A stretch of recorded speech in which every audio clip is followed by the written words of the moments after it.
I hope everyone's enjoying Thanksgiving. Now, just a short video today. I did want to discuss the criminal indictments against James Comey and Letitia James.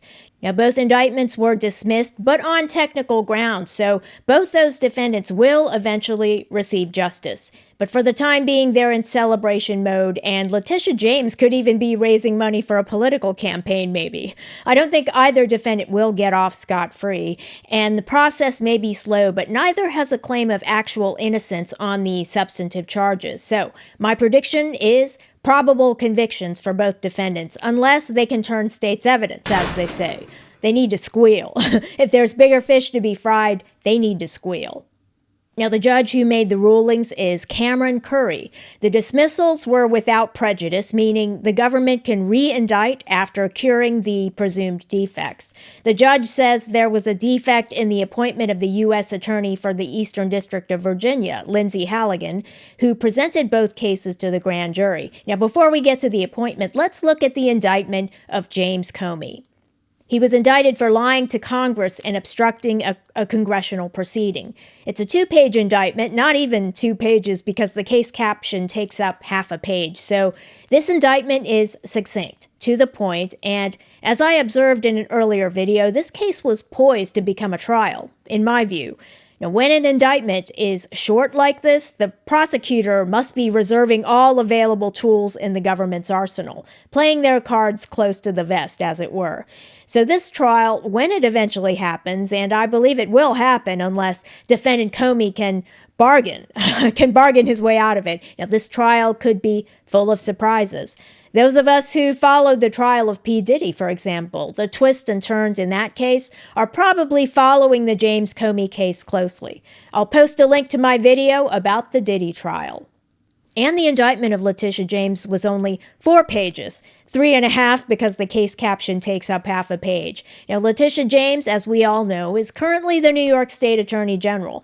She gained notoriety for obtaining a civil judgment against the Trump Organization for $500 million. Now, the appeals court struck the fine as being unconstitutionally excessive. She's currently appealing to the state's highest court, so it's an ongoing battle, but Letitia James now finds herself indicted for financial fraud. So the grand jury indicted her for doing the very thing she had accused President Trump of doing, which he denies, and his denials have a sound basis. There was no jury trial for President Trump. The judge awarded a civil judgment to New York State on summary judgment, a written decision. The substance of the civil case filed against President Trump was alleged overvaluation of the Trump Organization's properties in financial statements, although it's a billion-dollar company, so immediately the allegations run into problems from an evidentiary standpoint. I mean, the appeals court had to invalidate damages of $500 million down to 0. Okay, no one was damaged by the Trump Organization's business activity, in other words. Even so, Letitia James is appealing the appeals court judgment to the state's highest court.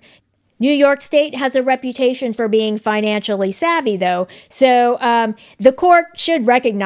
highest court should recognize the problematic nature of the prosecution, which sought to punish legitimate business activity that produced a huge number of jobs. Now, that type of prosecution is just bad for society. Now, back to James Comey and Letitia James. Their lawyers went after the prosecutor's appointment, the appointment of Lindsey Halligan. Now, the media has made no bones about her lack of criminal prosecution experience, but there are plenty of civil litigators who conduct criminal cases and vice versa, Johnny Cochran being a memorable example. Now, the indictment against James Comey was for lying to Congress and obstructing a congressional proceeding. The indictment against Letitia James was for bank fraud and making false statements to a financial institution. Now, justice isn't always swift, but for those 2 defendants, they'll be hard-pressed to avoid convictions. Thanks for watching. I hope you're enjoying the Thanksgiving holiday.